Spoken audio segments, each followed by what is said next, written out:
We didn't even get the countdown in there, I think, but maybe they got a second or two. I was trying to time it for a couple seconds. Anyways, welcome back. We are here. It's Justin Fox, Samir Hamadash, Shay Tough. Sorry. We are going to be discussing all things FCSB again. As always, Shay and Samir and FCSB are raising capital on the Backers platform for their venture, and it is a pretty exciting venture. What they're up to, what they're going to be doing. We will be back in about 30 seconds to discuss everything FCSB with Shay and Samir, so hold tight.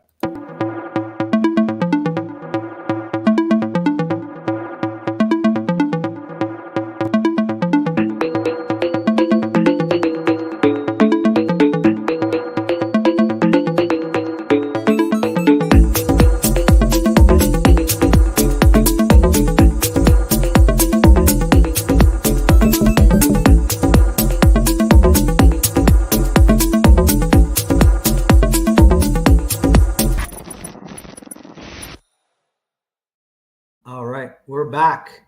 I think I got that posted while we were in that little break. We're back. All right, Justin Fox, Shay, Samir. We're talking all things FCSB, Forest City, synthetic bio, SynBio. Why don't we dive into? I'm just gonna dive right in. Origin stories.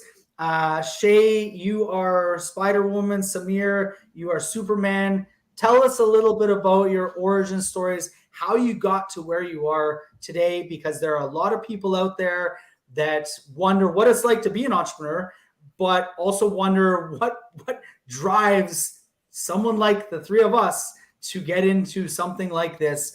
And it's always interesting hearing, sometimes, difficult times kind of create, the opportunities, right? So love to hear. Who's going to go first? You can go first. Okay. Yeah. Shay was like, "You go first." Samir was like, "You." Okay. So Samir, you're first. First up, how did the spider bite with the with what the what do you call it? The what's it? Not toxic nuclear waste or what is it they had in them? The plasma or whatever. How did that work? Go tell us. Yeah. So I mean, I can speak English. It'd work too, right? But entrepreneurs, the successful ones like Elon Musk and Bill Gates, they all look like superheroes, but I imagine they'd tell you that they're not really that. They kind of just start off as people with a dream and they persevere to push it. So I've always been interested in entrepreneurship. I had a few ideas before Forest City SynBio got started. I worked on some ideas relating to blockchain, scientific publishing. I was really interested in blockchain. And so we pitched, myself and a friend of mine pitched an idea to Y Combinator while still in school with a blockchain-based idea for creating a marketplace for scientific publishing. And that was kind of my first serious foray into creating a startup. We never actually took it very far, but it was the first time that I really kind of committed to a vision for a while and worked on it. But yeah, I've always been interested in entrepreneurs themselves as people. I find them really fascinating, the way they are able to step outside their comfort zone and break barriers and innovate, create new things that people have never thought of or think are impossible. And so my studies were in genetics and biochemistry. I was very deep into genetics, understanding how life works at the molecular scale. And I was blown away by just how much progress has been made in the last few decades, especially since the 2000s in this new space of synthetic biology. What particularly excited me was the entrepreneurs, the people who were taking this hard science and thinking about ways to use it to solve problems, create value, improve the environment, improve the way we treat people for disease and create food, things like that. I got involved in the community first. I helped out with creating a nonprofit called SynBio Canada, which is more focused on academics and students and supporting them. And through that role, I got to meet a lot of people who are either founders or pursuing entrepreneurship as a career path. And it became really clear to me that there was a lot of support that they were lacking, especially in Canada. And that's kind of where the inspiration came from. I took the leap of faith at a conference in Montreal. It was the GP Wright, Genome Project Wright conference, which is basically a continuation of the Human Genome Project, Human Genome Project was from 1993 to early 2000s, reading the first human genome completely. And then GP Write is kind of the part two, where we're like, okay, we've read the human genome, now can we create it? Can we synthesize it? And really, it's an effort to try to drive down the cost and difficulty of synthesizing large pieces of DNA. So I was at this conference, and actually, just before the conference, I was hanging out with some friends. We were talking about entrepreneurship, talking about synthetic biology, and reflecting on our experience with pitching the Y Combinator. And it sort of occurred to me that that model, that accelerator model, would really go a long way, especially in Canada, in driving forward this industry. Because, entrepreneurs, there's a critical mass of them now, and they have the need for funding, for support, for mentorship. And so the idea sort of came together of, why don't we try to replicate that model in Canada with a focus on synthetic biology? I didn't know about IndieBio at the time. Turns out they did exactly that in San Francisco, and then now they're also in New York. But essentially, that was the idea. And so on the bus ride to Montreal, I whipped together some slides, and somebody showed up late for their talk. So I took the opportunity to get on stage and pitch the idea. Essentially, the idea was we should create a Y Combinator for SynBio here in Canada. And it got a really positive response from the people in the audience. That's where I met the first couple mentors who have been with us since then. This was in summer 2018. And sort of realizing that I've already kind of put my reputation on at stake and sort of put my neck out, sort of occurred to me, why not just keep going, try to build it, see what we could do. And so it started out as kind of myself just trying to find people who shared the vision and can support it. So just sort of cold calling and hitting up anyone I could who has any relationship to this industry.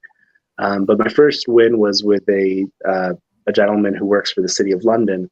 And we sort of came together and talked about how London, Ontario and Southwestern Ontario is a really good place to create this hub, this accelerator that Canadian SynBio entrepreneurs are desperately looking for.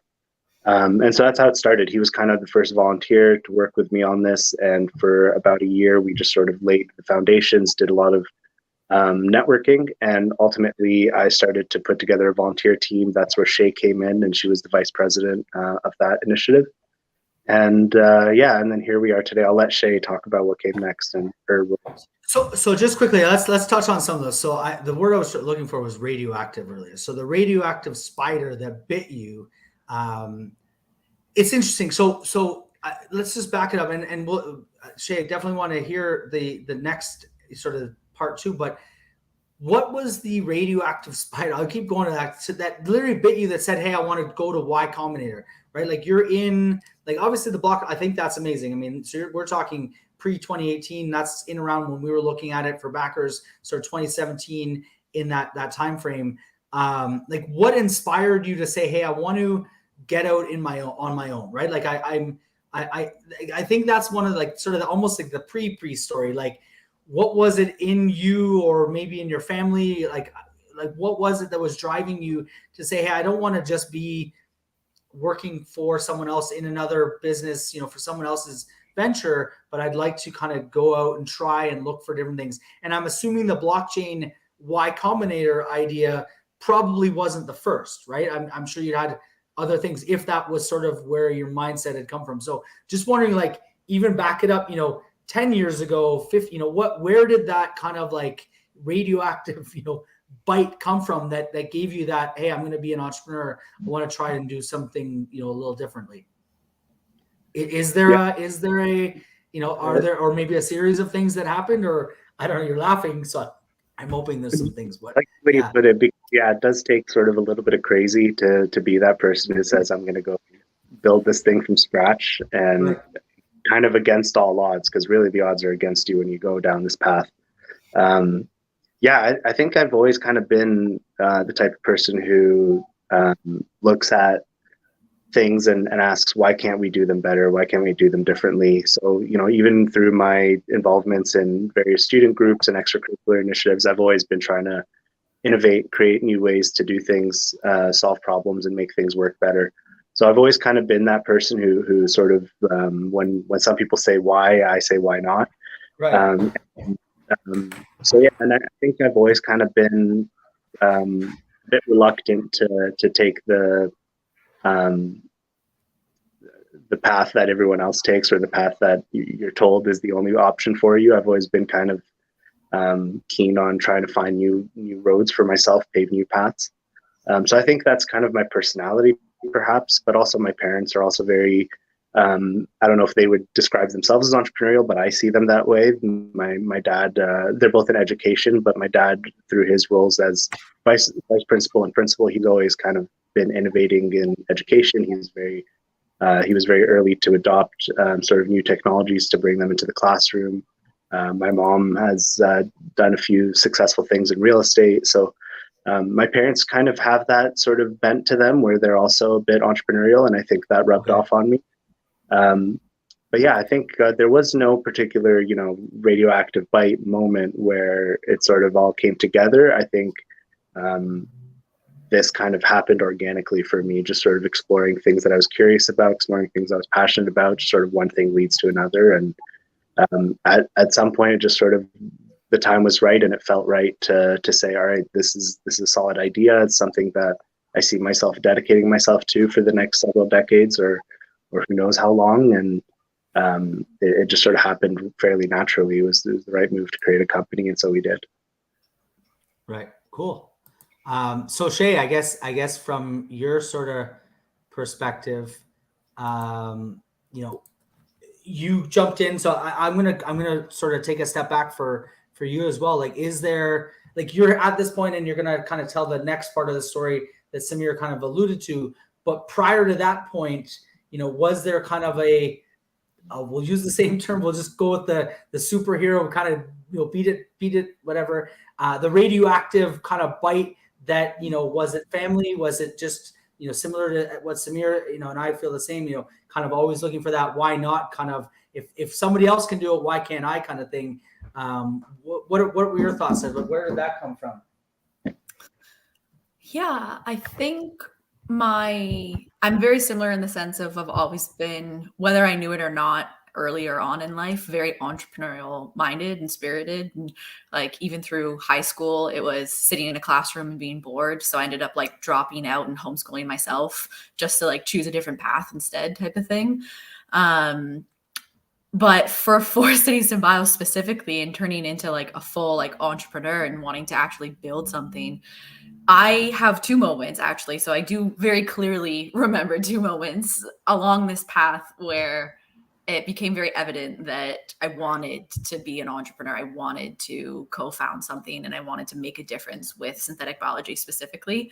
One of them was, so Samir and I met during our undergrads at Western studying genetics. And I was very tunnel visioned on medical school during my undergrad. And it wasn't until I was part of an extracurricular team called the iGEM team that does amazing work in synthetic biology as a whole, that during that there's a academic competition and you go to Boston. And while I was there, our team and myself was introduced into kind of a whole nother world of hundreds of other teams who are all using synthetic biology specifically to solve a real world problem. And I remember sitting in an auditorium with all of these other teams. They're all trying to solve like climate change, food security, health problems, like cures for cancer, everything you can think of. And I very vividly still remember, like it was yesterday, sitting there and being like, somebody needs to do something to make sure that these applications make it to the market. Somebody needs to do something to ensure that these young students, like we were fourth year undergraduate students, at least I was, and the majority of people, the program runs from like high school all the way up to PhD. Like it's an amazing program, but it was like an aha. I've mentioned it before, I think in other interviews, where there was my aha moment where synthetic biology is going to change the world and I need to be a part of it. And that was also the click where it was like, maybe I don't need to be a doctor in order to have an impact, which was also like this kind of mindset shift. And so that was one where when Samir originally recruited me as a volunteer and it was all about synthetic biology and bringing these products to market, I had a little bit of experience on like from the industry side and kind of working on some private technology. And I was already in that realm of trying to make a difference through entrepreneurship. So it felt like a really organic kind of shift into trying to support not just like one technology, but multiple, and trying to support as many of these entrepreneurs as we can. And so from that side of things, it felt really organic from like the technology as well, like being so passionate about what this technology can do. And then my other aha moment that is very, very clear also was during my postgraduate diploma in clinical trials management. I worked for a company and I had to go into work every day from 8 to 4. And I worked my ass off for this company and like pride myself on being a good worker and like a team player and whatnot. But I remember going home every day and being like, man, I don't want to do this for the rest of my life. Like, I don't want to work for somebody else for the rest of my life. I don't want to like pursue their dream. I want to pursue my own dream. And so it kind of just collided at the same time. That was when during that time, I was volunteering for Forest City Symbio, and kind of we were evolving into our roles, and Samir and I were staying up till like 3 a.m. trying to figure out what the business model was. And I was started to take like calls during my corporate job for FCSB, like on my lunch breaks, and like run out to the car in the parking lot and pick up the phone and whatnot. And it was during that time where I was like, okay, this is something that I care enough about that I'm willing to like take that leap of faith and never have to really work for somebody else again. Like, I want to be able to pave my own path and build something that's part of like a vision that matters to me and the people around me. Yeah.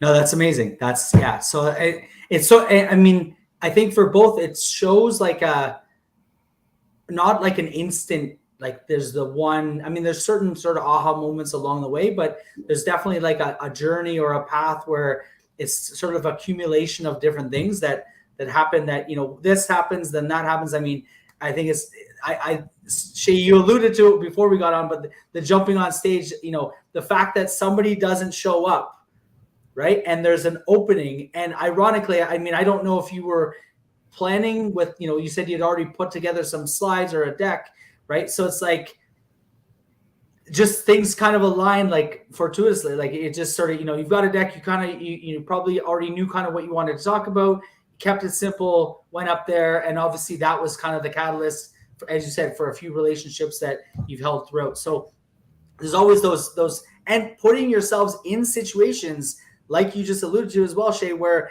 you don't necessarily know what you're kind of getting into. You're just kind of dive in almost blindly, or, you know, with a little bit of understanding or information, but then things unfold and you're like, wow, this is, you know, this, right? From this comes, you know, and people often aren't open enough to take that, even the first leap, like get on a bus to, was it Montreal, I think, or wherever you're going, or, you know, or jump in and do some things as you part of your undergrad and do different things and kind of explore different avenues, right? They're very, you know, focused on the one thing, and this is my end goal. And there's no, we talked about this, I think last time, persistence versus perseverance, right? Everyone's very persistent. I'm going to be a doctor, but oftentimes people, you know, that become great, they started out in one path and probably go down 1,000 other paths before they get the path that they're kind of on, right? And I mean, you guys are still young, so this could be a path that leads to another path, right? Maybe, you know, and who knows, right? But I like it.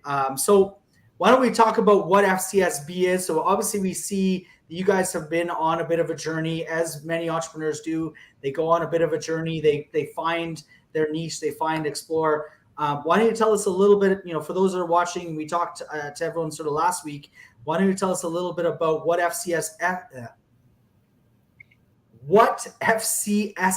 is, what you guys do, and sort of how you help out, and sort of where the vision is going.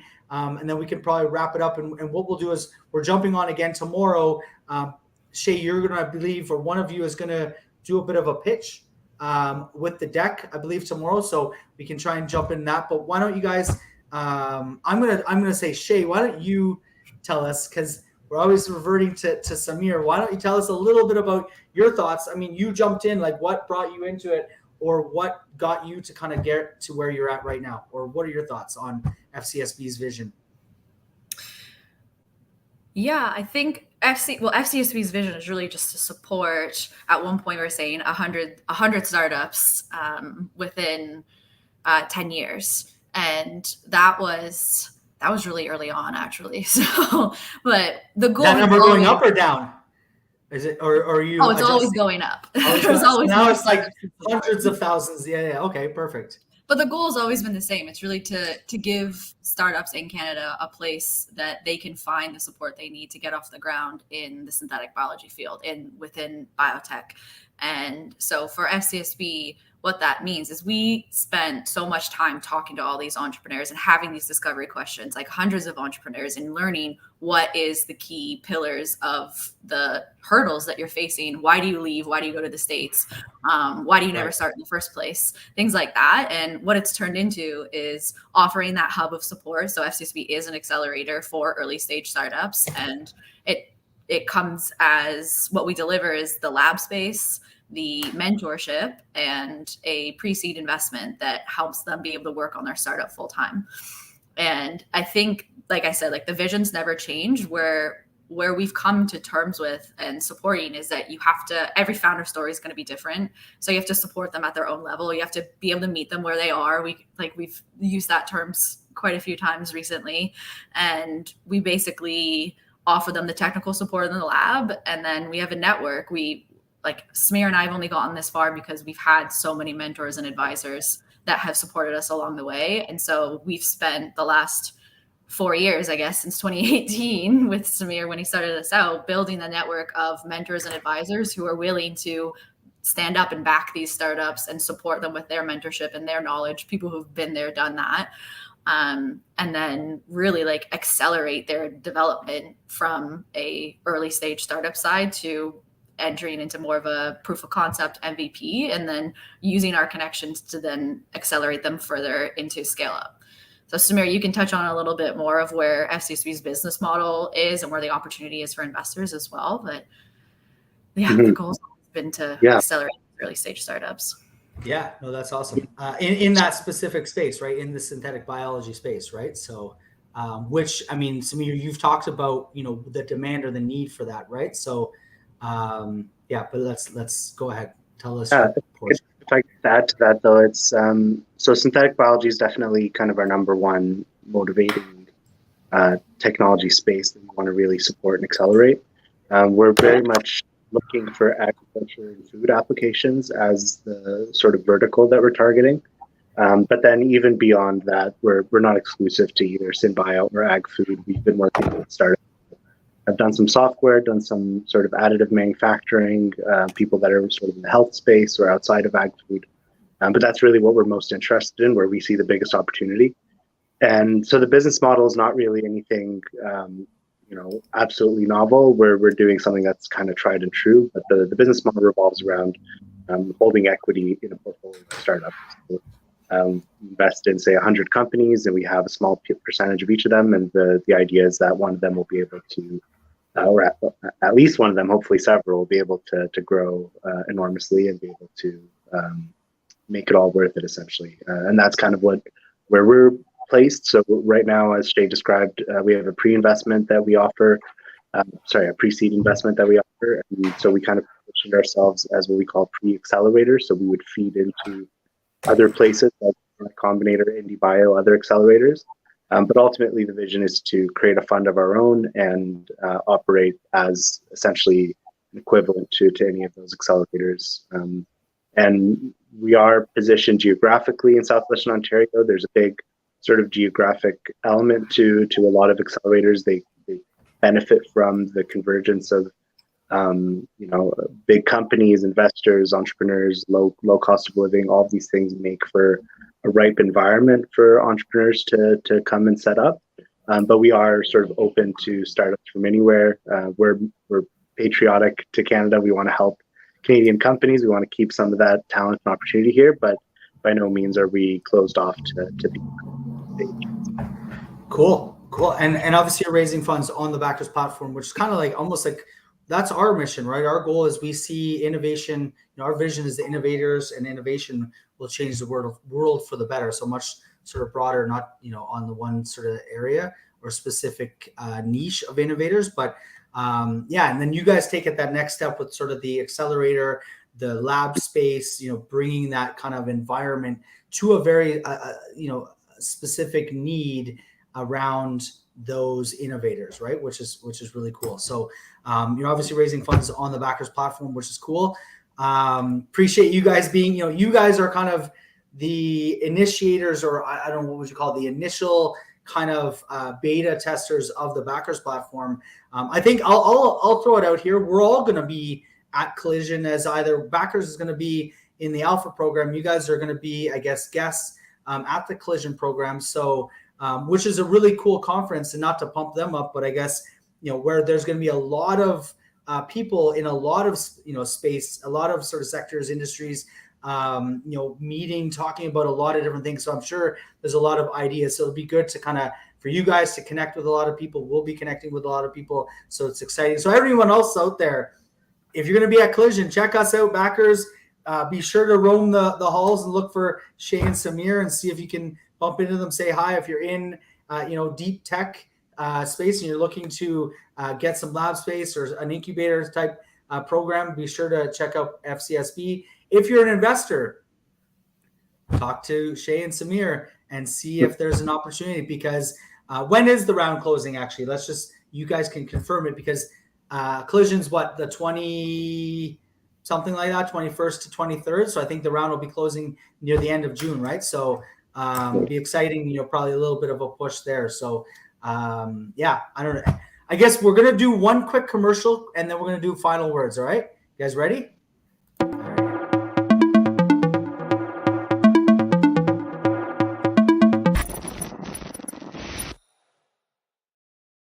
That was our quick commercial. So we're back. Oh, sorry. If I could plug also the Ontario Genomics Canada SynBio Conference happening end of May 31st to June 2nd, I believe. It's like next week. Yeah.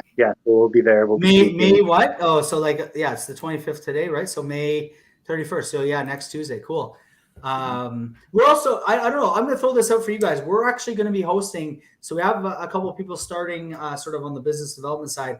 We're going to be hosting a monthly backathon, basically where we're going to do like a 2 or 3 day, bring in entrepreneurs, bring in different people, might be on location, might be remote, kind of like a hackathon, still sort of batting around ideas, but essentially they come together potentially in groups.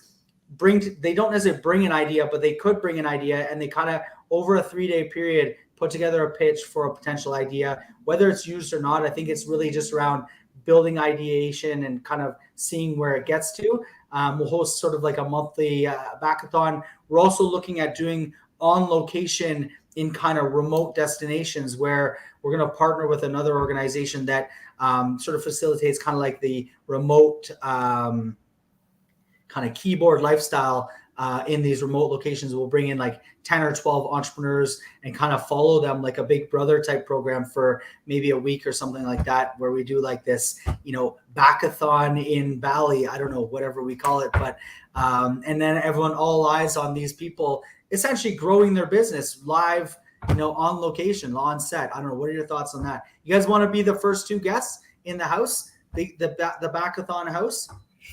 It's like Big Brother. That sounds fun.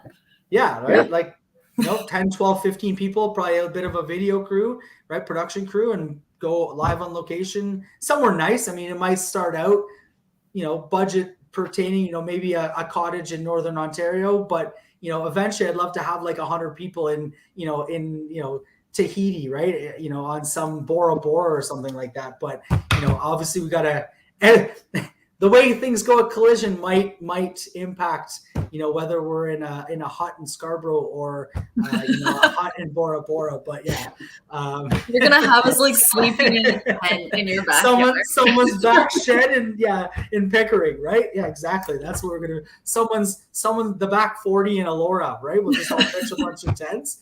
I mean, it'd probably be just as fun of a show, right? There'd be still probably entertaining, but yeah. Probably not quite the picturesque scenery that we want, but anyways, so yeah, I don't know. What are your thoughts on that, guys? Would you would that be something I think you guys would be interested in participating from Backers' perspective? Yeah, absolutely. Okay. Cool. Okay, everyone else, if you're interested in being on Backers, and raising capital, issuing your token, and getting sort of your backers supporting your business, be sure to check out backers.ca. Shay, Samir, thanks for joining me. Where can people find you? I know we never really asked that, like, websites, social media, where can they connect with you? What's the best way to connect with you? Maybe email, LinkedIn. Tell us a little bit about where, if people have questions and wanted to learn a little more and maybe do a one-on-one call or 2-to-1 call with you guys, where can they connect with you guys? Yeah, we have all of our social media accounts. So like www.fcsb.ca is our website. And you can, if you sign up to the newsletter there, it'll send your direct link to book a meeting with Samir and I. And then, of course, we have on Instagram at forestcitysynbio.ca and LinkedIn as well. We're very responsive. If you send us a message on any of our social media platforms, we're happy to chat. We're happy to have a one-on-one meeting, or you can email either of us at our first names at fcsb.ca. Cool. I'm just thinking we should do a similar thing for all of your startups in your incubator. We do like sort of a bunking backers sort of platform for FCSB startups, right? Going through your platform. That could be an interesting thing too. Cool. So be sure to check everyone out. Be sure to check them out. I don't know why I can't speak today. Maybe it's a Wednesday. I feel like I'm tongue tied, but anyways, maybe that's just always me. Who knows? Everyone else out there, thanks for joining. Thanks for watching. Be sure to check out FCSB. If it's an opportunity for you to invest, be sure to check it out. Talk to them. Make sure it's right for you. Anyways, everyone else, thank you very much. We'll see you guys again tomorrow. We're going to be on here again tomorrow, so we'll see you then. All right, thanks. Bye.